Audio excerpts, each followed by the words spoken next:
Back to the Daily Brief. This is the second hour of the show, and we begin by taking you to the courts where you remember the Pangani 6, those reckless statements that were made by some MPs, and they ended up, spending quite a number of time in the cell. I'm talking about Junet Mohammed.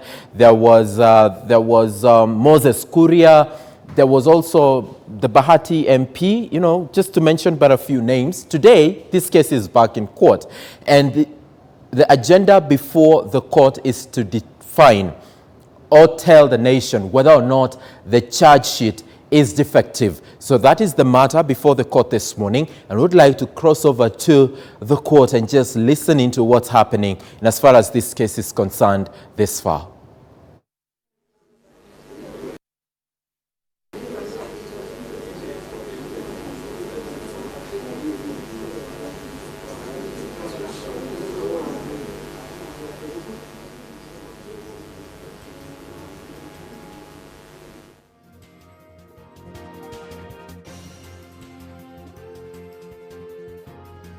So that is what is happening in court, and in the course of the show, we shall keep telling you what exactly will be happening. And as far as that issue is concerned, remember also a dominant story for this hour will be the ongoing vetting of the chair of the national, or the expected chair of the National Lands Commission. Let's give you a local update as of now, where the Kenya Institute of Curriculum Development has denied allowing a controversial book titled Blood Ties to be used in the Kenyan primary schools. KICD was responding to a Twitter user, Siombua Kifue, who flagged the book, saying it uses obscene language that pupils in class 6 should not be exposed to.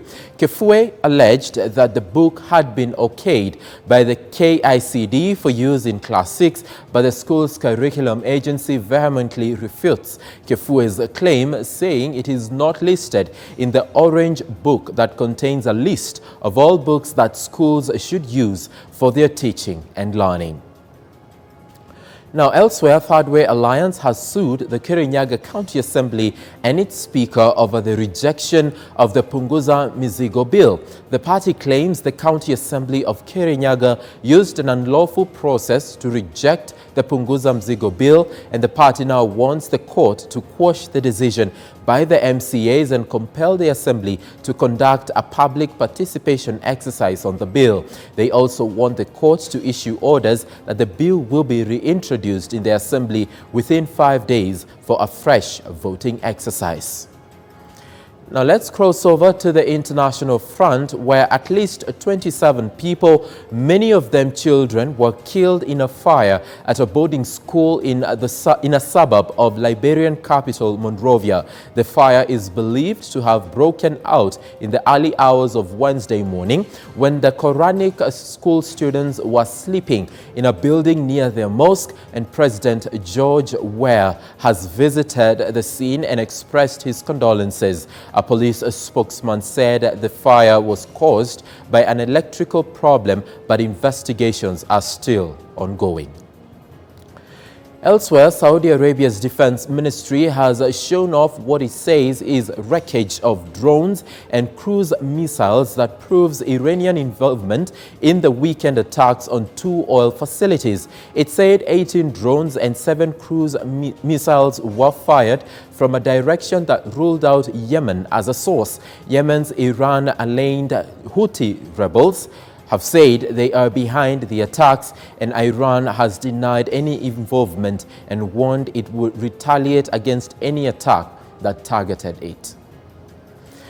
Now, more than 8 years after the Fukushima nuclear disaster, a Japanese court has cleared 3 former executives of the firm operating the plant of professional negligence. It was the only criminal case to arise out of the disaster, which was worst since the Chernobyl in 1986. In 2011, a plant operated by Tokyo Electric Power was hit by a tsunami, causing a triple meltdown. More than 470,000 were evacuated from their homes as a result, and nearly 18,500 people died or are missing from the wider disaster. The three former executives were indicted for failing to implement tsunami countermeasures, leading to the deaths of 44 people.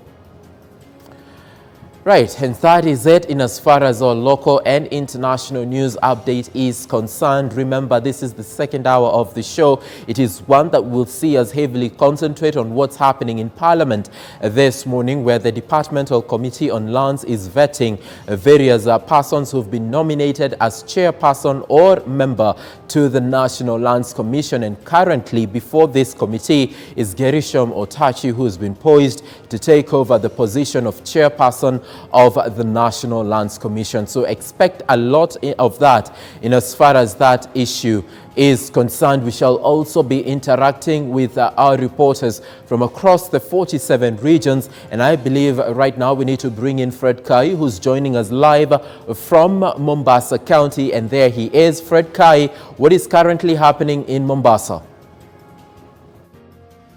Shukran sana Sam, na tunakuja moja kwa moja kutoka makao ya Haki Afrika, ambapo tuko na familia ambayo iko na kilio baada tu ya kumpoteza mpendo wao takriban siku 12 zilizopita, na wamekuja kuangazia ama kuweza kupeana lalama zao katika shirika hili la kusaidia ya kutetea haki za kibinadamu, wakisema kwamba mtoto huyu basi aliweza kupotea mnamo siku 12 zilizopita, na wameweza kupeleka kilio chao katika afisa wa polisi kuweza kufuatiliwa ni vipi basi iwapo basi ataweza kupatikana, lakini kufikia sasa kijana huyo bado hajapatikana.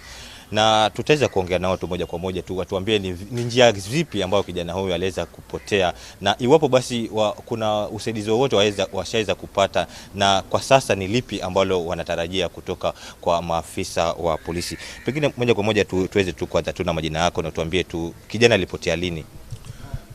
Kwa jina naitwa Faris Hadi Faraj Saad, mzazi wake Salim, na kijana alipotea kutoka Jumapili tarehe 8, siku ya mwisho ni Jumapili tarehe 8 mwezi wa 9 mwaka huu. Niliwahi kutoka siku hiyo Jumapili kwenda kuweka ripoti polisi kutaka kujua kama alishikwa ama alipata ajali ama kuna kichochote tena kimejiri juu ya mtoto huyu. Nilienda police station Makupa Central, Dock Section na Nyali usiku wa Jumapili, na nikaenda mpaka General Hospital Emergency mpaka mochari. Sijampata mtoto wangu mpaka hii wa leo.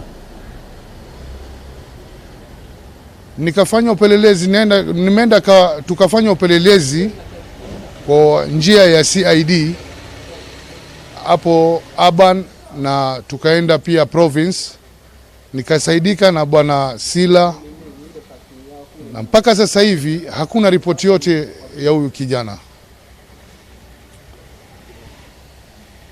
Unataka niseme nini? Na pengine kwa sasa ombi lako ni gani kwa serikali kuhakikisha kwamba pengine kijana wako anaweza kupatikana? Naomba serikali iingilie kesi hii ili nipate kumpata mtoto wangu. Na naomba tena pia kwa ndugu na marafiki na wananchi wa Kenya kwa wote tusaidiane na munisaidie pia kumpata huyu mtoto. Atakayemwona huyu mtoto ni aweke ripoti kwa namba ama apige namba hii 0721122212. Hiyo ni namba yangu mwenyewe, au unaweza kuelezea station yoyote ambayo iko karibu yako ya polisi, au unaweza kuwasiliana na Haki Afrika kwa namba zao, watawapatia ni baadaye. Shukrani sana. Pole sana na mzee. Pengine kwa afisa wa Haki Afrika mnaweza kupolea kesi hii, na kwa sasa ni mambo yapi ambayo mnaweza kufuatilia kwa kwamba kijana pengine anaweza kupatikana? Naam, unajua katika masuala ya watu wakipotea lazima tushirikiane na polisi ili waweze kufanya investigation na kuweza kutupatia jawabu kuhusu swala hili. Na hii si mara ya kwanza kuona kwamba watu wanapotea. Last year tulikuwa na kesi 32 Mwaka huu mpaka tulipofika sasa ni kesi 12, lakini kuna baadhi ambayo tumeweza kuwapata. Lakini hii ni moja ya kesi ambayo tumefuatilizia kupitia polisi. Tumechukua karibu siku 12 kujaribu kuwashurutisha waweze kumpata kijana huyu, lakini imekuwa ngumu. Ndio maana tunaomba kwamba wakazi wa Kenya wale ambao wako huko nje, kama wamemwona kijana huyu, waweze kupeana ripoti hizi ili aweze kuwa reunited na familia yake. Ni jambo la kutamausha sana kuona kwamba kijana wa miaka 20 ambao umemsomesha, ambao umemlea mpaka amefika miaka 20 anapotea na hakuna habari yoyote. Ni jambo ambalo wazazi huko nyumbani tunajua wako na hofu katika masuala kama hii, aswa mji wa Mombasa ambapo tukuna kesi kama hizi ambazo zimetokea na watu hawajaweza kupatikana mpaka sasa, na zingine kama shirika la Haki Afrika tumeenda hata kotini ili kuweza kuomba koti iweze kuwaleta watu hao waweze kuwa na, kama wana mashtaka yote waweze kuletewa mashtaka hayo. Lakini mpaka sasa katika kesi kama hizi tunaomba kwamba idara ya usalama wafanye ile iwezekanavyo kumpata Salim Faris ili aweze kuunganishwa na familia yake. Shukran sana. Na Sam, umeweza kusikia kutoka kwa familia, pia kwa shirika la kijamii la Haki Afrika, na umeweza kusema kwamba tu ni njia mwafaka kuona kwamba polisi wataweza kuchukulia swala hili kimakinifu na kuweza kuhakikisha kwamba wanatumia mbinu zote zile ili mradi tu kijana huyu anaweza kupatikana, na umeweza kutupatia tu takwimu za mwaka tu mmoja kuanzia kuona kwamba kaunti tu ya Mombasa ni vijana wangapi ambao wataweza kupotea kwa hali tatanishi, na wengine washaweza kupatikana, wengine hadi wa leo bado hawajajulikana waliko. Kwa hivyo ni jambo tu ambalo ni la kutamausha na ni la kuweza kutiliwa shime kuona kwamba askari na pia vile vile mashirika kijamii yanaweza kusaidiana ili kuhakikisha kwamba kijana kama huyu basi anaweza kupatikana na kurejeshwa na katika familia yake. Kutoka kaunti ya Mombasa na kuregesha kwako studio, Sam. Asante sana Fred Kai for that update from Mombasa. I don't know, I long for the day that I will be standing here for at least 1 month and not report a story on a missing person in Mombasa or from Mombasa, because ever since we cannot go for at least 1 month without having a story on someone who's missing from Mombasa, and we would like maybe the relevant authorities to pick up this story with the urgency that it deserves, and probably even it should feed into investigative desks on news centers in the country to just find out what is the real deal, what is the real story behind missing persons every now and then, especially in Mombasa County. Now, that is one of the stories that Fred Kai has been in a position to bring to us right here on the show, and we continue doing that the entire 2.5 hours that are remaining all the way till 12:30 p.m. today. We lay focus on various issues. We also did tell you that women cabinet as ministers will be meeting in Nairobi, drawn from the 53 Commonwealth states, and that meeting will be presided over by President Uhuru Kenyatta. Yet another critical event that we shall be looking at in as far as our news diary is concerned, moving from talk to action and accelerating initiatives that center around gender empowerment. So definitely something to look forward to in the course of the show. Right now, we did tell you the dominant story of the hour will be the vetting of Gerishom Otachi, who is currently before the Departmental Committee on Lands in the National Assembly, and he is poised to take over as chair of the National Lands Commission. So let's listen in to how the vetting process is this far. With someone who was in the lands ministry or at the county of Narok at the desk, who knew that this land is not available for allocation, but who went ahead and allocated it and allocated it themselves. So you have to look at all those scenarios and differentiate. And that's why I emphasize, I think some of these matters are very delicate, and one would have to go title by title to determine how it was obtained, to look at the issue of validity. Now, on the issue of natural resources, minerals, yes, under the Constitution, that is a mandate that is that is falls under the NLC in terms of management of that land, whether it's minerals or any other natural resources. That would fall under NLC as I understand it. The role of National Land Commission in national land policy, that is explicitly provided for in the Constitution, that the National Land Commission shall guide the national government in formulating national land policy. And then finally, on the issue of practice of law and handing over, Honorable Mheshimiwa, when I made an application for this job, I knew it was a weighty, very involving job. I have no illusions about it. And I believe it's not just a full-time job practically, but more than full-time. So I have no illusions about it. I will work out the modalities of handover of my matters as we always do in the legal profession. That I will definitely work out. Thank you. Well, thank you very much. We now proceed to the Honorable Gashobe, member for Subukia, Honorable Sunkuya, Kajiado North, and the Honorable Kutuni Charengani. Mr. Otachi, in your opinion, do you think the National Land Commission has a role in developing a land information system, or is just a purely function of the ministry? Secondly, you have told us that you have worked for 29 years as an advocate, and it is obvious that you have amassed wealth. Can you tell us the current financial net worth, and have you complied with the tax obligation to the state?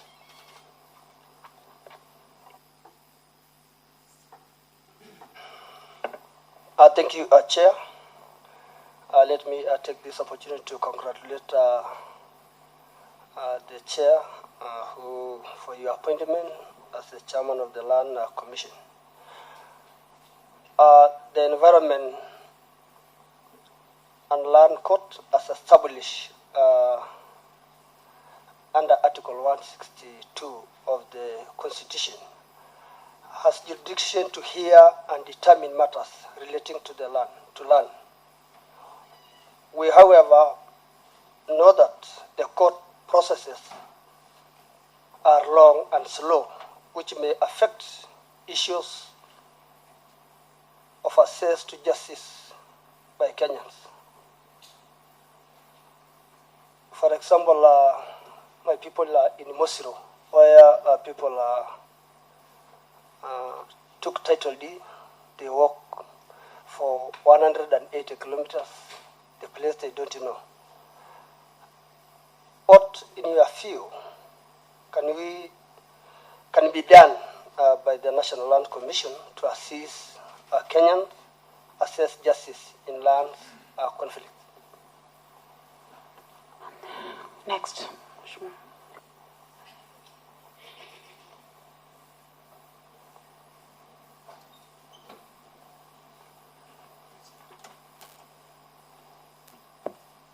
That there is a technical problem again with sound. Thank you, Madam Chair. Otachi, listening to you, it brings out someone who is highly educated, highly knowledgeable, experienced.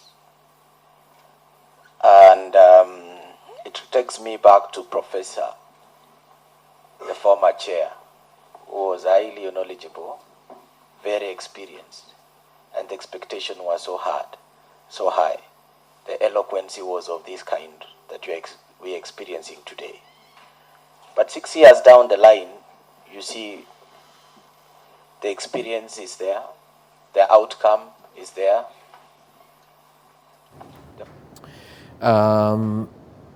The vetting is still ongoing right there in Parliament, and yes, a story that we will keep engaging and interacting with in the course of the show. Would like now to cross over to Murang'a County and bring in our reporter Alfred Maina, who's joining us live from that region with an update of the news diary as it looks like in Murang'a. Alfred. Naam, asante sana Samuel Njoroge na kupata vizuri tu katika kaunti hii ya Murang'a. Na hivi leo nimesimama katika barabara kutoka Murang'a kuelekea Kireine. Na hii ni barabara ambayo imeweza kufungwa tu kwa miezi miwili sasa, ambavyo inaendelea na ujenzi. Na nikikuarifu ni kwamba hii ni mojawapo ya barabara ambazo ziliweza kuahidiwa na Rais Uhuru Kenyatta wakati wa kampeni za mwaka wa 2013, na aliweza kuahidi kwamba kutajengwa kilomita 10,000 za barabara katika eneo hili. Na kwa sasa ameweza kutimisha kilomita 8,000 na hii inaendelea hapa ni baadhi ya kilomita 2,000 zinazoendelea. Na kumekuwa na tetesi za wakazi wa eneo hili wakisema kwamba barabara hii imeweza kufungwa kwa muda mrefu sana na haingetarajiwa kwamba itafungwa, kwani wanalazimika kuzunguka urefu wa kilomita 27 na waongeza tu kupita hapa ambapo ni kilomita tu 6 tu hivi kufika mpaka mahali nilipo. Na wanaweza kulalamika kwamba hata gharama usafiri imekuwa juu sana. Na ningependa tu kuungana na mhandisi anaye katika barabara hii aweze kutueleza mikakati ambayo wameandaa hapa, kwani wanasema kwamba hawayafungui barabara hivi karibuni, labda kwa majuma matatu hivi. Aweze kutueleza mikakati ambayo wameweka chini na jinsi wanavyopanga. Okay, thank you very much for this opportunity. I'm Samuel Omondi from Jomwak. We are constructing Murang'a, Mugeka, and so far as we speak right now, we've managed to tarmac 3 kilometers. And I know there is a lot of crisis concerning the road opening, but I can assure you we are really working on that. And so far we've managed to get a diversion, and that diversion, there is a problem with it. There is a bridge which is under construction as we speak right now. We are really trying to talk with the contractor on the ground, and we are really helping him so that we can manage to finish that construction of the bridge, so that we can find a diversion for that. And before that, we are really working on the remaining section. So far right now we are intending to open the road. Well, we have reached 6 kilometers. So far now it is 3 kilometers tarmac. The remaining 3 kilometers we are really working on it, and I think in the next 3 weeks to come we will be ready and we will open the road for people around Murang'a. So as we speak right now, I can just request people around Murang'a so that you can support us. Just give us time so that we can give you a good result. So I think it is not, even with us, we are not feeling well the way you are suffering right now, but it is just forcing us to do so. But we are really working on that. We are not sleeping. We are really trying our level best so that in the next 3 weeks to come, I think we will be able to open the road and we will enjoy whatever we've done. Kama nilivyosikia umeniambia ni kwamba kumekuwa na labda wizi wa hizi guardrails ama wizi wa vitu zenu za kazi. Ningetu ukimalizia utume tu labda ombi lako kwa wakazi wa eneo hili. Okay, ombi langu kwa wakazi wa hii area, ningependa tu kuwaomba at least mtu support, kwa sababu machine zetu huwa zinalala tu kwa barabara. Kuna hizi guardrails yenye ziko hapo, kuna wenye wanakuja wanazingoa wakienda kusipima, lakini naomba tu please, as we speak right now, atuja reschedule hiyo schedule ya ku relocate ama ku reestablish hizo guardrails. So muziache tu hapo, itatusaidia meanwhile, kwa sababu as we finish to construct the road, tutarudi sasa kuangalia ni wapi guardrail inatakikana, ni gani at least imeharibika, tuweke ingine. So naomba tu kuombe yenu mtu support in case mkiona mtu mwenye anafanya such a thing, labda usiku kama tumefunga, hata kama tuyuko over the weekend, you can inform us, because hii ni teamwork. Okay, we need you, then we need us. So that's the reason why naomba at least tusaidiane, ndio at least tupate ile matokeo mzuri. Asante. Hizo ni semi tu za mhandisi wa barabara katika eneo hili, na amesema kwamba watakuwa kifungua tu labda tu kwa majuma matatu yajayo. Na hapa ni naye mkazi wa eneo hili ambaye ameweza kutuma malalamishi yake kwamba katika eneo hili wanalazimika kuzunguka kwa umbali. Amesema kwamba barabara hii inatumika na nyani ama tumbili katika eneo hili kuweza kuchezea. Tueleze. Hapo ni ukweli. Kwa majina naitwa Herod Maina kutoka hapa Nyakehai. Mimi ni mkaaji wa hapa Nyakehai. Na hii barabara kutoka Murang'a hadi Kireine, mahali pamejengwa, imejengwa tu sawa sawa. Hapo hakuna kublame. Lakini zile kilomita zimebakia ni mingi sana. Na wakati tunaenda huko town ya Murang'a, tunazunguka kilomita 27 badala ya kilomita 3 kufika huko. Haya, ile shida kubwa iko ni sasa hawa watu wa bodaboda wanasema sasa ni wakati wao. Juu ukataka kulipa vile wanataka, bado utapata shida juu unataka kwenda mahali unaenda.